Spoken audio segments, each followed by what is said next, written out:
make us say ye hu abaywa bi wo nsawam empotamu ho a enipa wo hu no de ne nsawam police station na wie mu Department of Social Welfare ne Community Development nsawam aduagiri ena omde na kowura mu a wo kire se de giftation na wo hwe no a omsusu se bia na adwe no wo form kakra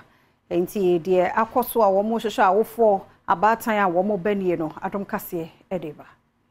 Akodai ni din edi Grace Shen wachiremu ane papa din di Ebeneza na wote odoko police barracks empotemu honomu ni papa bi ene hunu no ewo ensawam ena wokobo ensawam police station 4 amanie ena wonom nso eto asode asem no ekodan Department of Social Welfare ene Community Development a ewo ensawam aduagiri akodai wonom susu se o wadwenimu yare kakra onam sayo so resirade eto bibiara wonim na wofo anase na busuani bia se wonko social welfare fo aso ya eben wonom ananso se wonko police station ana ensawam adoagiri social welfare obetimi nso afre 0243 239142